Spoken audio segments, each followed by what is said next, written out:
Bossa Nova grooves and Bossa Nova songs are great to check out. They're fun to play, and I think if you want to learn how to play jazz guitar, you really do need to have those in your repertoire. In this video, I'm going to go over 5 examples of grooves that you can learn, and I'm going to start with something really basic, and then I'm going to build it up to something that's a lot more complicated, but also a lot more impressive. And I'm also going to use some real songs to demonstrate this so that you're already starting to work on the repertoire where you need these grooves. My name is Larsen, learn jazz, make music. So of course, to play these grooves, we need some chords. So here are 6 chords that's gonna cover pretty much everything that we need. Oh, and I need to get the other guitar.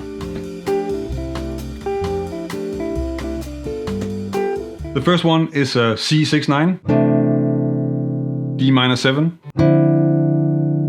and a G7 with a 13. And then we also need a C major 7 up here, and a D minor 7, and a G7.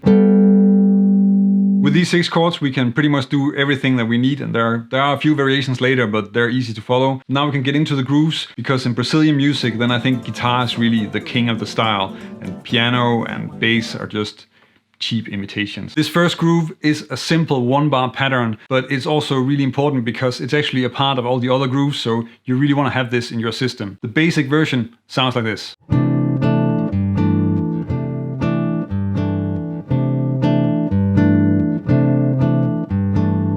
All the grooves in this video have 2 layers or more, as you will see later. And we have a high part of the groove, that's the chords. And then we have the lower layer, which is the bass layer. Not to be confused with a bass player, which is something or someone completely different, even though they kind of play the same thing as your thumb is doing here. In this video, I'm only using bass lines that are on the heavy beats, so on 1 and 3. And I'm switching between the root and the 5th whenever that's possible. So in this case, for the C, I can play the C on the 1 and then the G on the 3. Sometimes I'll have the root on the 6th string and then I'll just repeat the root on the 3 as well, so I won't change there. When you're practicing a groove like this, then you want to be aware of the fact that it is 2 things happening at the same time. So it makes sense to actually start by just playing, for instance, the bass part, so. And then try and play the chords by themselves. And then try and put those 2 together, so.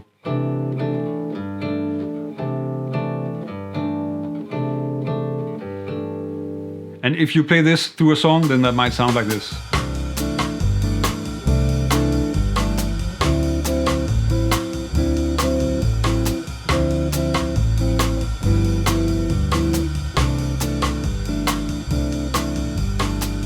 There is a lot of room for variations and interaction in sambas and bossa novas, so while you do want to know the basic patterns really well, then it also really pays off to just listen to what's going on in the music and try to interact with the rest of the band. The first pattern was a 1-bar pattern, but actually most of the common patterns that we use are 2 bars long. And here's an example that's incorporating a part of the first pattern.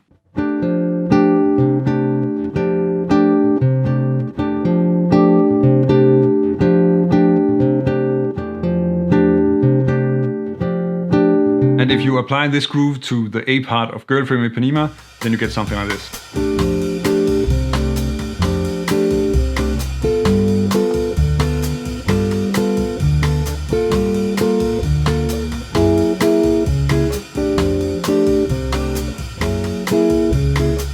This groove takes a little bit of getting used to because in the second half I'm anticipating the next chord by playing already on the 4 and you want to have that in your system because this is very common and actually it's also something that's happening in all the other examples in this video. This groove is actually pretty simple because it's the 1 and the 3 as bass line, so the lower layer is the same as it is with all the other grooves, but we're then playing all the upbeats. I really like to use this groove as a sort of variation, so whatever I'm playing, I can usually go to this one if I want to have a different type of energy or a different feel or just a slight variation in the bridge of a song, and that's also how I'm going to demonstrate this. Let's first just check out the basic groove.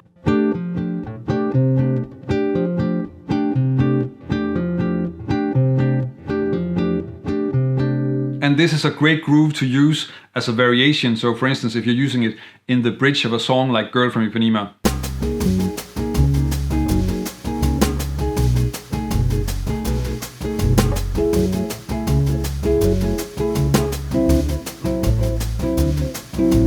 I should probably also talk a little bit about why I'm writing out these pieces in 4/4 and not in 2/4, because if you look at how they're written out. The original Brazilian music is usually written out in 2/4, and you do feel these grooves in 2, so we're only sort of feeling the beat where we're playing the bass on the 1 and the 3.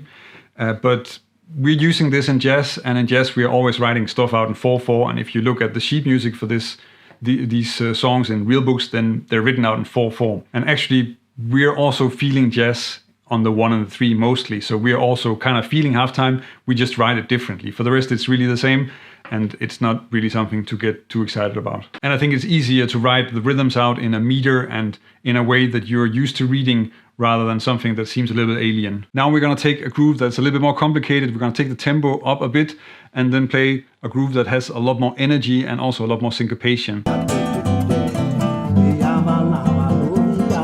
The basic slow version of this groove sounds like this.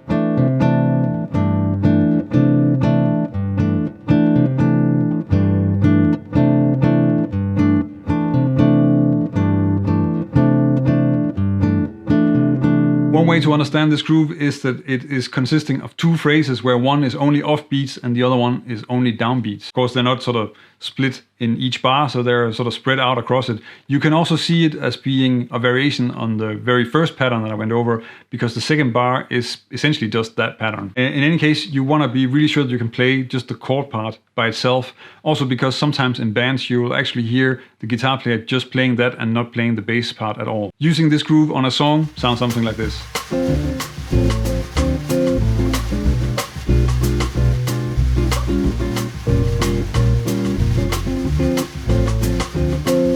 Until now we've had 2 layers that we're working with.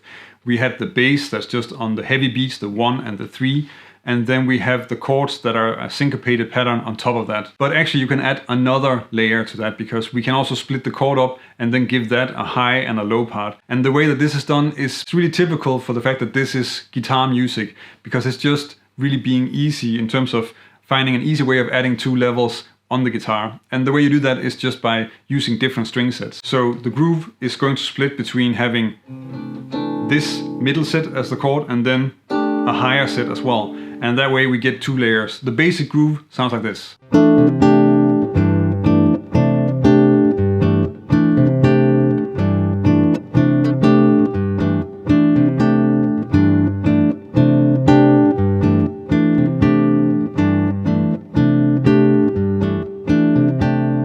And the groove is using the high notes as a sort of accents, and it's just adding sort of an extra dimension to what we're playing, and we can add a little bit more life and variation and make it more interesting in that way. The song I'm demonstrating this on is Cole Porter's Night and Day, which is of course just a jazz standard, but it works really well as a samba, so that's also how it's often played.